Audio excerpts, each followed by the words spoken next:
The morning started like any other day aboard the Earth defense vessel Horizon. Admiral Jacob Hayes was reviewing supply reports when the sensors began screaming. His crew scrambled to their stations as massive shapes appeared on the display screens. Ships were coming out of hyperspace at the edge of human territory. But these were not human ships. Jacob had seen intelligence reports about the Kreth Dominion. Everyone in the military had. They were the most powerful empire in this part of the galaxy. They had conquered 17 different alien species over 3,000 years. Their territory covered 200 star systems, and now their warships were sitting at the border of human space. The Kreth ships were enormous.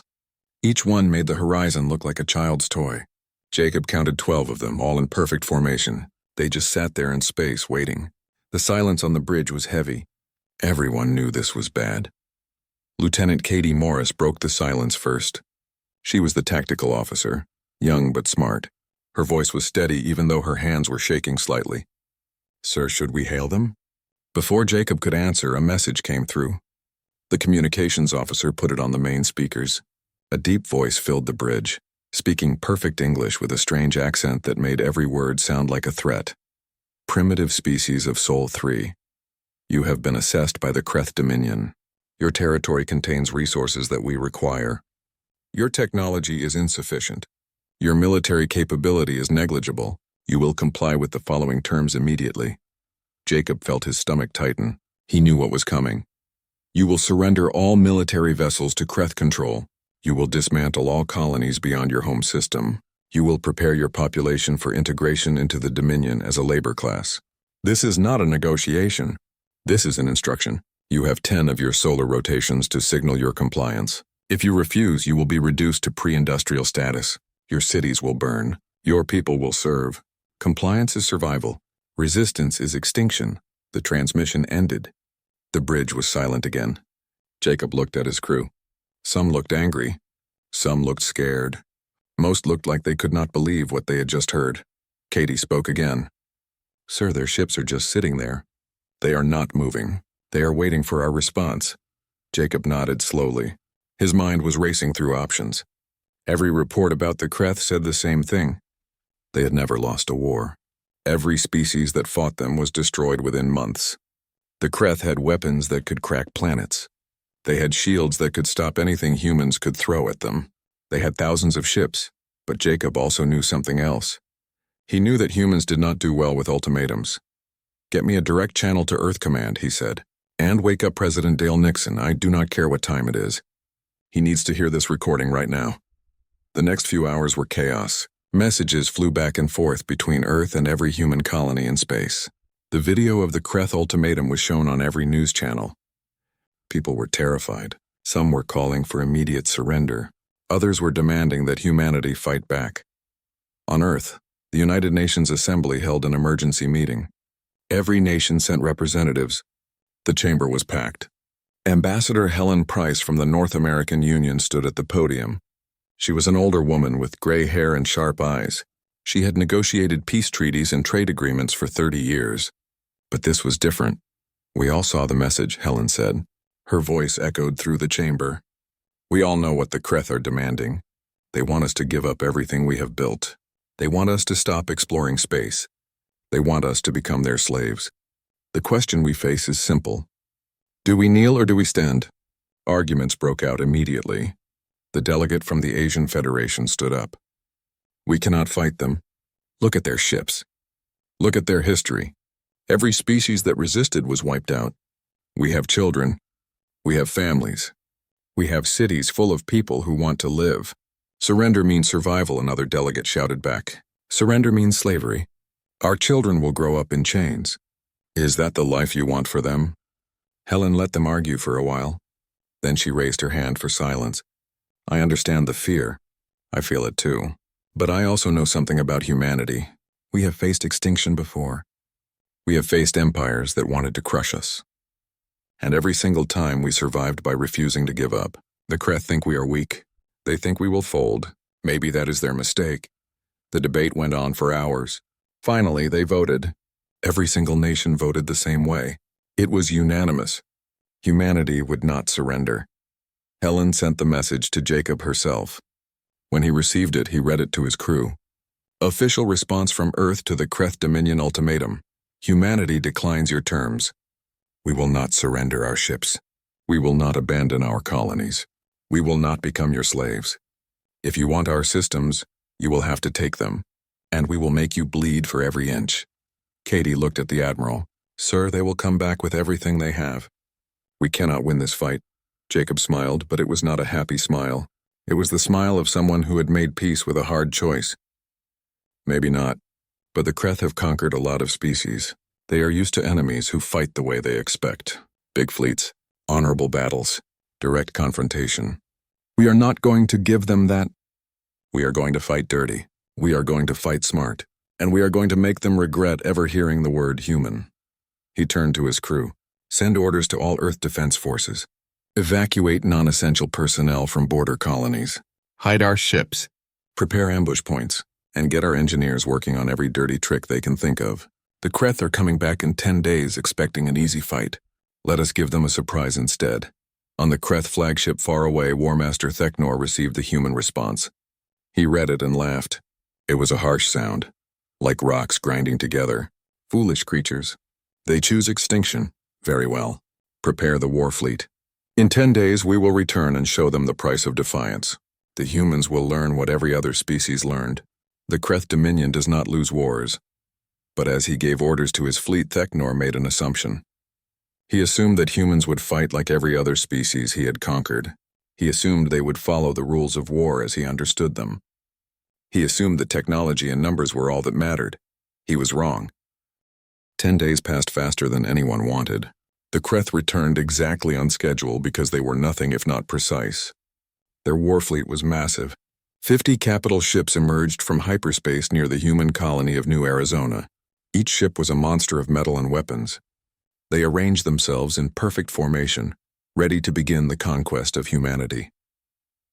War Master Theknor sat on his command throne aboard the flagship Endless Conquest. He had commanded this ship for 20 years. He had personally overseen the subjugation of 4 different species. The humans would be his 5th. It would be routine, he thought. They always started with hope and ended with surrender. His tactical officer approached and bowed. War Master, our sensors show minimal activity in the New Arizona system. The orbital defense platforms appear to be abandoned. We detect no military vessels in the area. It seems the humans have evacuated. Theknor nodded. This was expected. Lesser species often ran when they saw the might of the Kreth fleet. What about civilian vessels? We detect several transport ships leaving the planet. They are slow and poorly shielded. We can destroy them easily. Theknor considered this. Fear was a useful weapon. If other human colonies saw refugees being destroyed, they might surrender faster. But there was also value in letting some escape. Refugees spread stories of Kreth power. They made the next battle easier. Let them flee for now, he decided. Focus on the colony infrastructure. Destroy their factories, their power plants, their communication towers. Make New Arizona useless to them. Then we move to the next system. The Kreth fleet moved into orbit around New Arizona. The planet was small but green with oceans and forests. Humans had been living here for 30 years. They had built 3 cities and dozens of smaller settlements.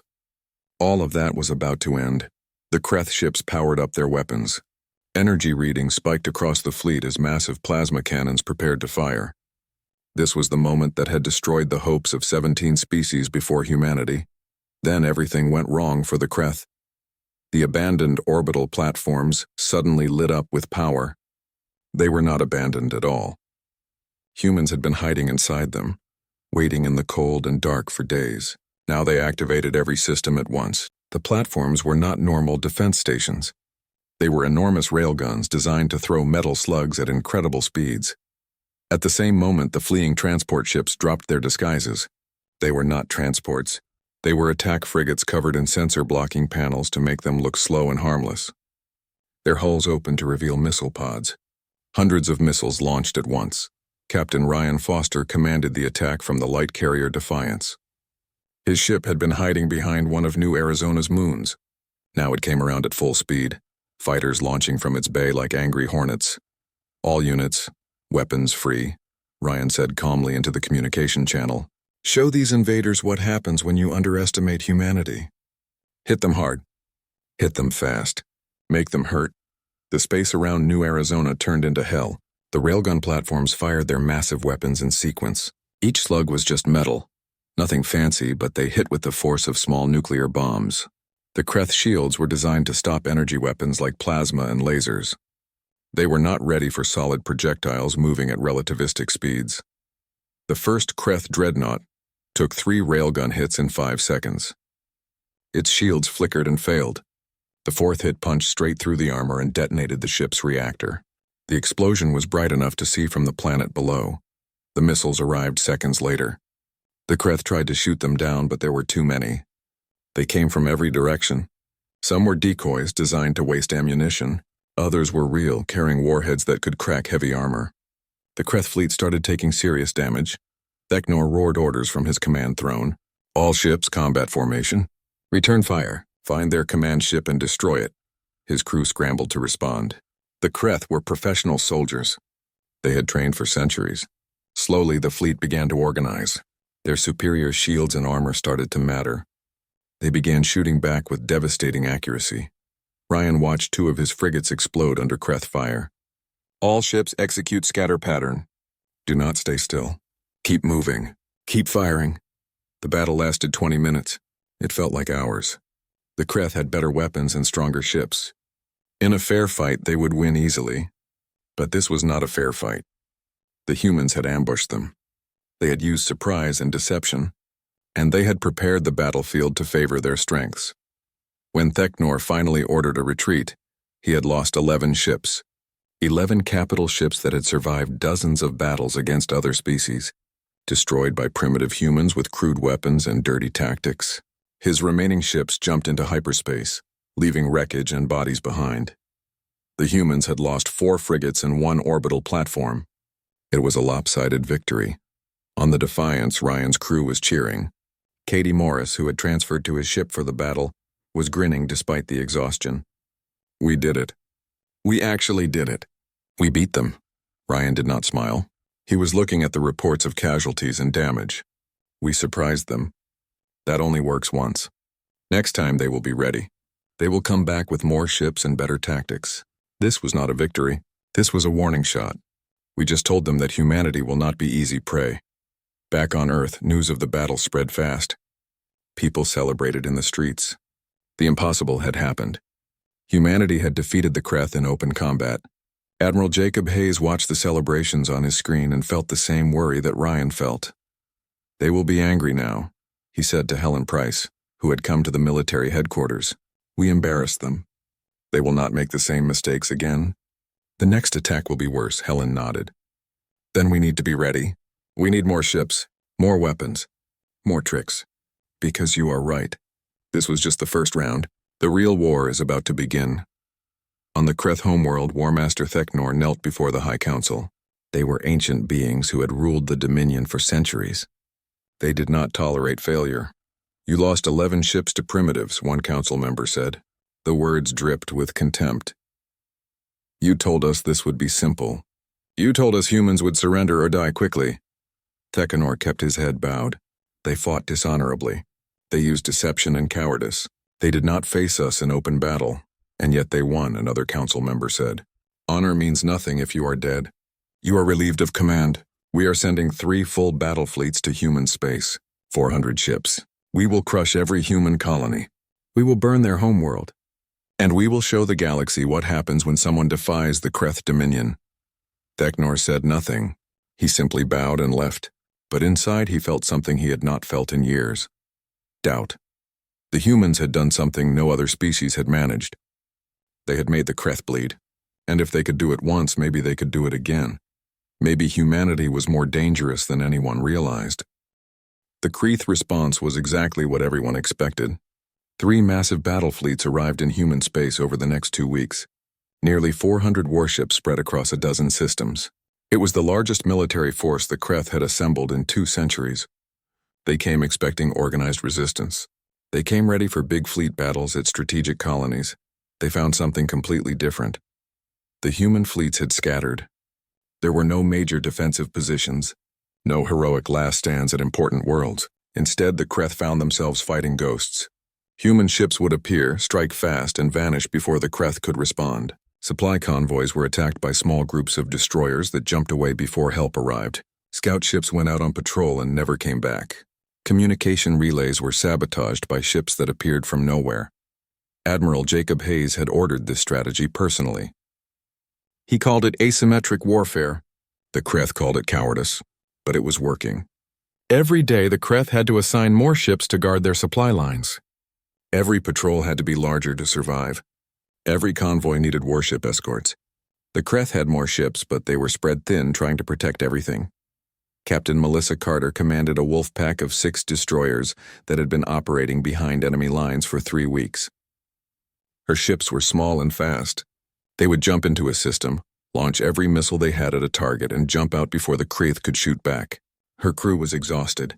They were living on caffeine pills and determination, but they had destroyed 12 enemy cruisers and made life hell for Kreth Fleet Group 7. Target locked, her weapons officer said. They had found another Kreth supply ship. It was fat and slow, carrying ammunition and fuel for the occupation forces. 2 destroyers were guarding it, but they were not paying attention. They thought they were in safe space. Fire everything, Melissa ordered. Then jump immediately. Do not wait to see the damage. Missiles streaked across space. The supply ship exploded in a ball of fire. 1 escort destroyer took damage. Then Melissa's ships vanished into hyperspace, leaving confusion and wreckage behind. On the bridge of her ship, the crew was silent. They were too tired to cheer anymore. Commander Greg Palmer, her second-in-command, looked at her with exhausted eyes. How long can we keep this up? Melissa did not have a good answer. As long as we have to. Every ship we destroy is 1 less ship they can use against our colonies. Every day we survive is another day. Earth has to build more defenses. We just have to hold on. But the Kreth were not only fighting in space. They had landed occupation forces on 7 human colonies. They thought controlling the ground would force humanity to surrender. They were wrong about that, too. On Red Rock Colony, Commander Lisa Grant led a resistance that had become legendary among human forces. She had 300 fighters, mostly colonists who had grabbed weapons when the Kreth landed. They were not professional soldiers. They were farmers and teachers and engineers who refused to surrender their homes. Lisa had been a military trainer before the war. Now she was teaching guerrilla warfare to people who had never fired a gun before. Her tactics were simple. Never fight fair, never attack where the enemy is strong, and make them afraid of the dark. They move in predictable patterns, she explained to her squad leaders in a hidden bunker beneath the colony's main settlement. They patrol the same routes every day. They group together because they think numbers make them safe. That makes them easy targets. Her fighters struck at night. They would attack a Kreth patrol with homemade explosives and then disappear into the civilian population. They destroyed supply depots and communication equipment. They made it so the Kreth soldiers were afraid to leave their bases alone. The Kreth commander on Red Rock tried brutal retaliation. When guerrilla fighters destroyed a supply depot, he had his soldiers round up civilians and execute them as a warning. It had the opposite effect. More colonists joined the resistance. Parents who had wanted to stay neutral picked up weapons when their children were threatened. Lisa watched from a hidden position as Kreth soldiers dragged civilians into the town square. She wanted to attack to save them, but she knew it was a trap. The Kreth were waiting for her fighters to reveal themselves. So she did nothing. She watched, and she remembered every face of every Kreth soldier there. That night, her fighters hit 3 Kreth positions at once. They killed soldiers in their sleep. They destroyed vehicles and weapons, and they vanished before reinforcements arrived. The message was clear. Brutality would not break human resistance. It would only make it stronger. Across occupied space, the same pattern repeated. The Kreth held the ground, but they could not control it. They held the cities, but the countryside belonged to human fighters. They had more soldiers and better weapons, but they were fighting an enemy that refused to play by the rules. In space, the guerrilla war continued. The Kreth tried to adapt. They sent out larger patrols. They used better sensors. They set traps of their own. Sometimes it worked. Human ships were destroyed. Human fighters were captured and executed. But for every victory the Kreth won, they paid a price. And the price kept getting higher. The Kreth High Council met to discuss the situation. They sat in their ancient chamber, surrounded by monuments to 3,000 years of conquest. But now they were facing something new. A war that would not end quickly. An enemy that would not surrender or die easily. "We control 17 human systems," one council member reported. "But we have lost over 200 warships. Thousands of soldiers are dead, and the humans show no signs of weakening. Every report says their resistance is getting stronger, not weaker." Another council member spoke. "We have never faced this before. Every other species fought us openly. They tried to match our strength with their strength. The humans refuse to do this. They hide, they strike from shadows. They kill our soldiers and disappear. How do we fight an enemy we cannot find?" The oldest council member, a being who had lived for 500 years, spoke slowly. "We have made an error in judgment. We assumed humans would behave like other species. We assumed showing our strength would break their will. Instead, we have awakened something dangerous. Humans do not think like we think. They do not value honor or fair combat. They value survival, and that makes them unpredictable." "What do you suggest?" another member asked. "We escalate," the old one said. "We cannot afford to look weak. Other species in our empire are watching.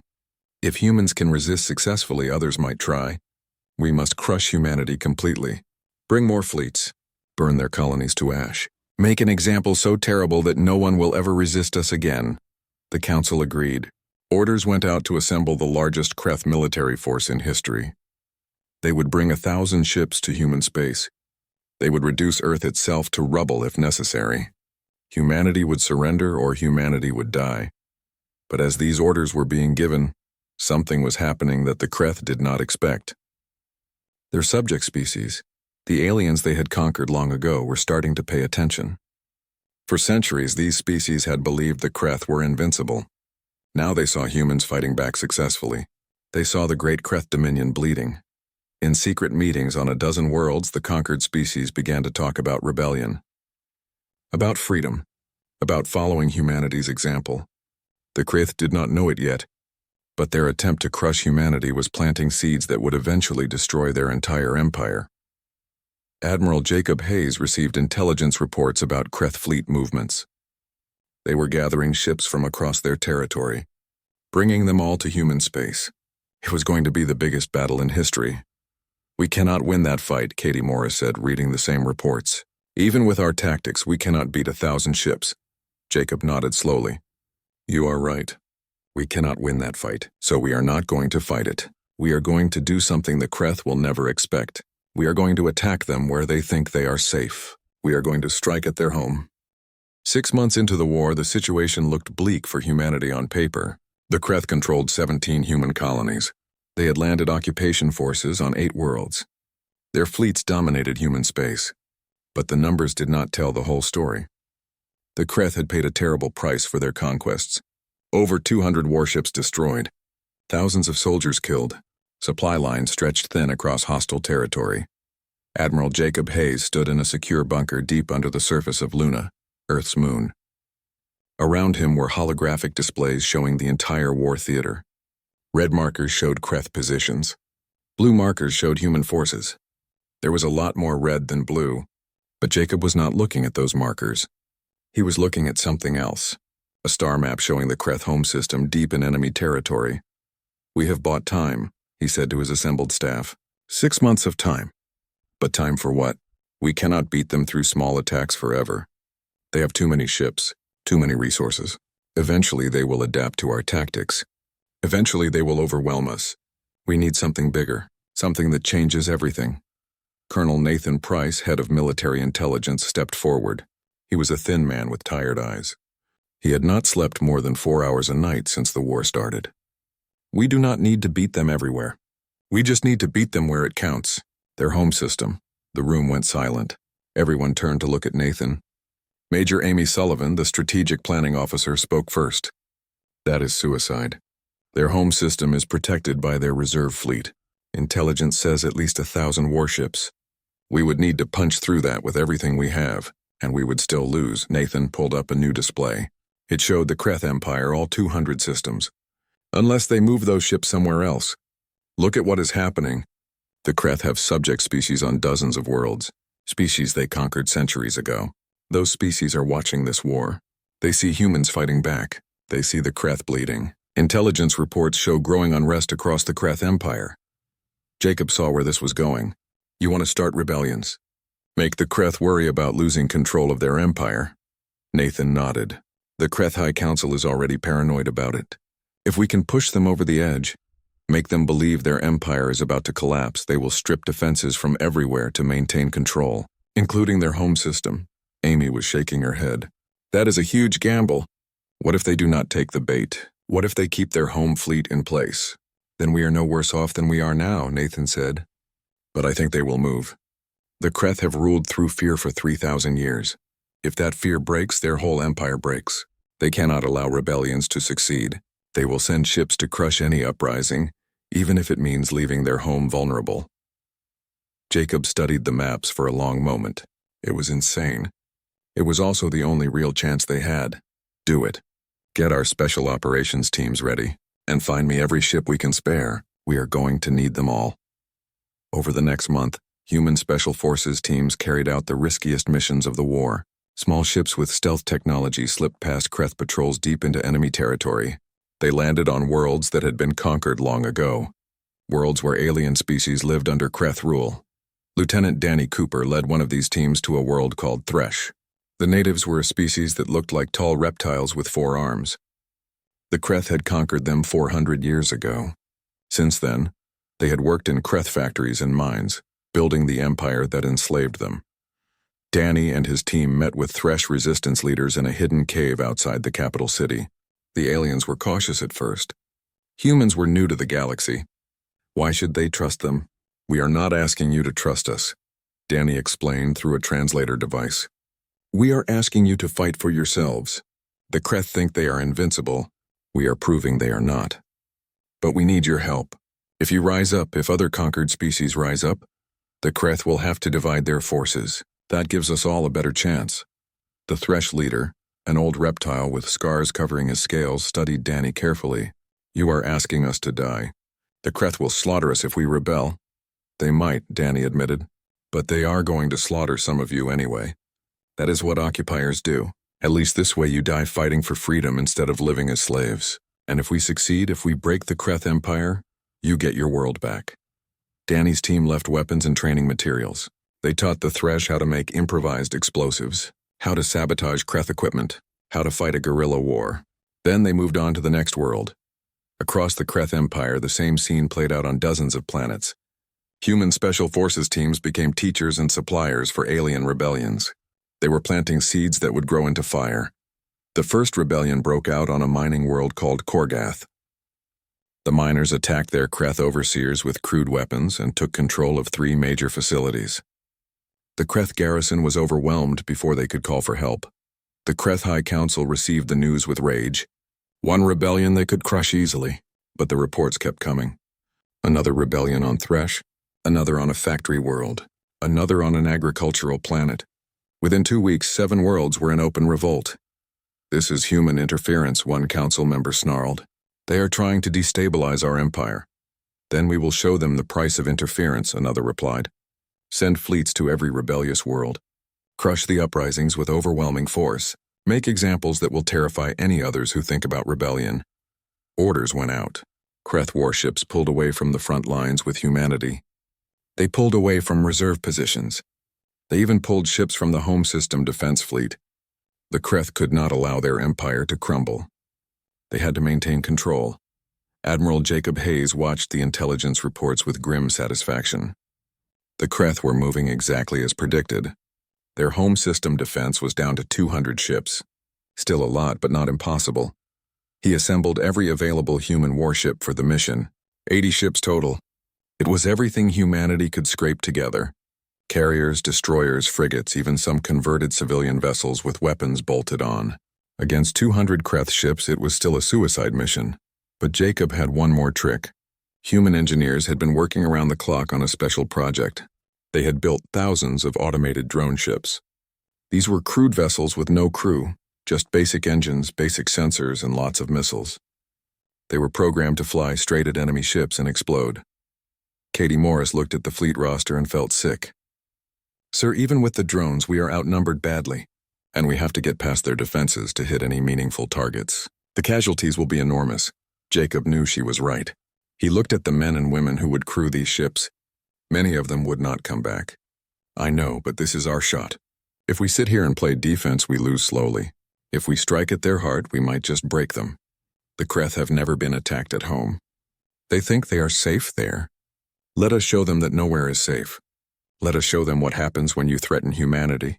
He opened a channel to all the ships in the fleet. Everyone knows the mission. Everyone knows the odds. We are going deep into enemy territory to attack the most defended system in the Kreth Empire. A lot of us will not make it home. But if we succeed, we end this war. We show every species in the galaxy that empires built on conquest can fall.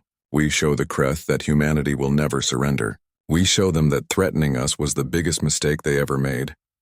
He paused, looking at the faces on the screens. Young and old, men and women from every nation on Earth, people who had volunteered to fight for humanity's future. I will not lie to you, Jacob continued. This is going to be hell, but we are human. We have survived ice ages and plagues and wars and disasters. We have climbed out of caves to reach the stars. We do not give up. We do not surrender, and we do not let bullies push us around. So let us go show the Kreth what humans are really made of. All ships prepare for hyperspace jump. Destination, Kreth homeworld. Time to finish this war.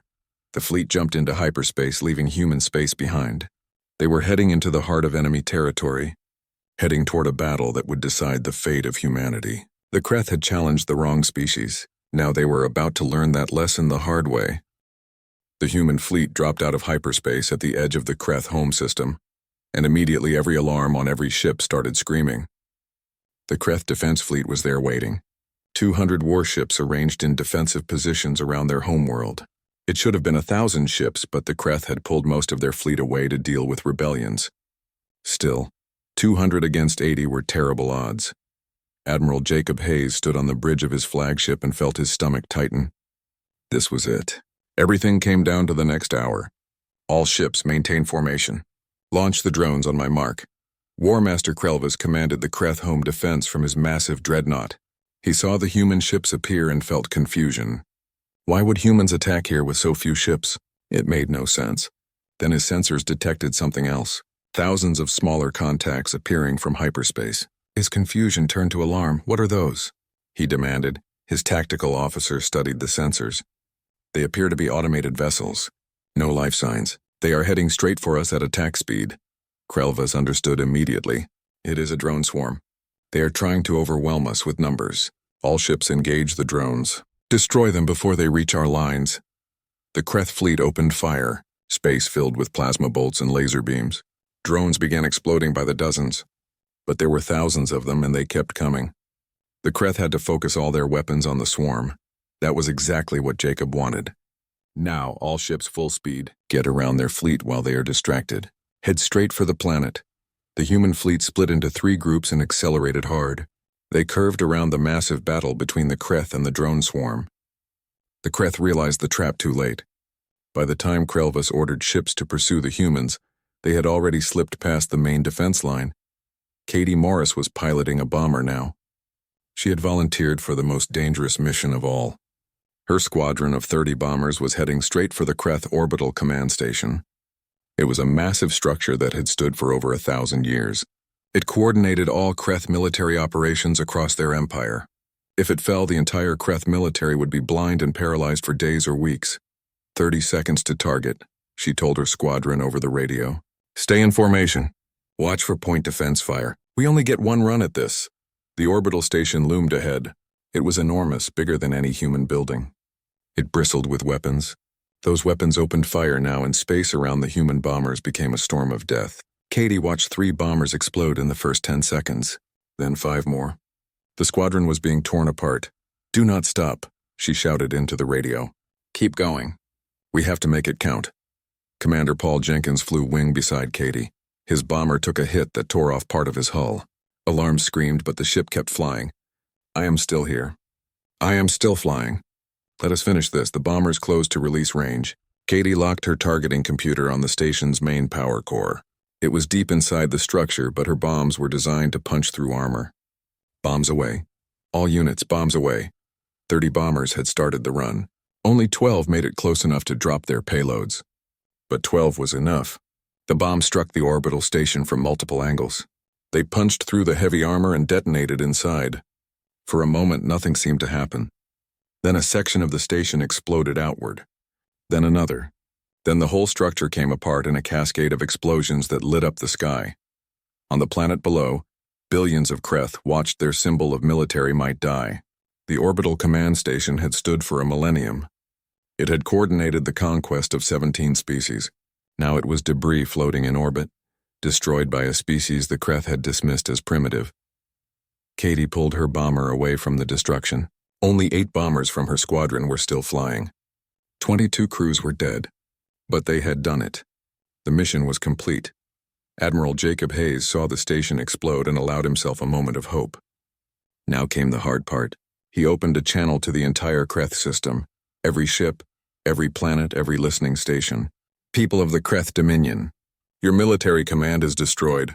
Your fleets are scattered across your empire dealing with rebellions. You came to humanity 6 months ago expecting an easy conquest. You told us to surrender or die. Well, we are still here. And now we are at your homeworld with the power to reduce every military installation you have to wreckage. He paused to let that sink in. We offer terms. Immediate ceasefire. Complete withdrawal from all human systems. Recognition of independence for all your subject species. You will dismantle your military and accept monitoring to ensure you never threaten another species again. These are our terms. Accept them or watch your homeworld burn. There was silence. Long, heavy silence. Then a response came from the planet. It was from the Kreth High Council itself. The voice that spoke was old and tired. You have done what no species has done in 3,000 years. You have brought war to our home. You have shown us that we are not invincible. For this alone you have earned our respect, even if you have also earned our hatred. Another pause. We accept your terms. The war is over. Jacob did not relax. He had expected tricks, last-minute treachery. But the Kreth began powering down their weapons. Their ships stopped pursuing. It was real. They were surrendering. Katie brought her bomber back to the carrier and climbed out on shaking legs. Her crew gathered around her. They had survived. Against all odds, they had survived. Paul Jenkins limped over from his bomber. His ship was barely holding together, but he was grinning. We did it. We actually did it. On Earth, the news arrived 12 hours later due to the distance. President Dale Nixon addressed the world from the United Nations building. Today, humanity achieved the impossible. We have defeated the Kreth Dominion. Not through superior weapons or larger fleets, but through courage, ingenuity, and an absolute refusal to surrender. The war is over. We won. The celebrations lasted for days, but Admiral Jacob Hayes did not celebrate. He was too busy reading reports about what was happening in Kreth space. With their military command destroyed and their fleet scattered, the Kreth Empire was collapsing. Subject species were declaring independence across their territory. Some were getting revenge, attacking Kreth colonies and military outposts. The empire that had stood for 3,000 years was falling apart in weeks. Ambassador Helen Price came to see Jacob in his office on Luna. The galaxy is changing. The old order is dead. Species that were conquered are becoming free. New alliances are forming, and everyone wants to talk to humanity. They want to know how we did it. Jacob looked tired. He had not slept properly in months. We did it by refusing to play by their rules. The Kreth thought war was about who had the biggest fleet. They thought conquest was inevitable if you were strong enough. We showed them that determination matters more than strength. That creativity beats raw power, that even a small species can defeat an empire if they are willing to do whatever it takes. Helen sat down. So what do we do now? We are the species that broke the Kreth. Everyone is watching us, some with hope, some with fear. Jacob considered the question carefully. Now we make sure this never happens again. We build alliances with species who believe in freedom. We share our technology and our tactics. We help the former Kreth subjects rebuild. And we make it very clear to every empire out there that threatening peaceful species is a bad idea, because if they try it, they will have to deal with humanity. And we have proven we do not lose. Months later, a new organization formed, the Free Species Alliance. Humanity and 20 former Kreth subjects joined together for mutual defense and cooperation. They shared technology and resources. They established rules against conquest and slavery. It was not perfect, but it was a start. Lieutenant Katie Morris stood on the bridge of a new ship. Not a warship, but an exploration vessel. Humanity was going back to what they did before the war. Exploring, learning, meeting new species as friends instead of enemies. But everyone knew that if someone threatened human space again, the defense fleets were ready.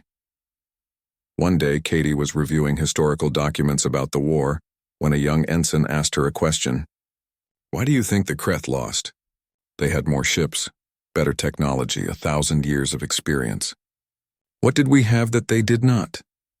Katie thought about all the people who had died, the crews who had sacrificed themselves, the colonists who had fought hopeless battles, the special forces teams who had gone into enemy territory knowing they might never come home. We had something they could not understand. We had the knowledge that some things are worth dying for. Freedom, our families, our future. The Kreth fought because they were ordered to. We fought because we had no choice, because surrender meant slavery and death anyway. When you have nothing to lose, you become very dangerous. She looked out at the stars. The Kreth made a simple mistake. They saw our small fleets and short history and assumed we were weak. They thought we would be easy to conquer. They challenged humanity without understanding what humanity really is. We are survivors. We adapt, we innovate. We never give up. And when you back us into a corner, we come out fighting with everything we have.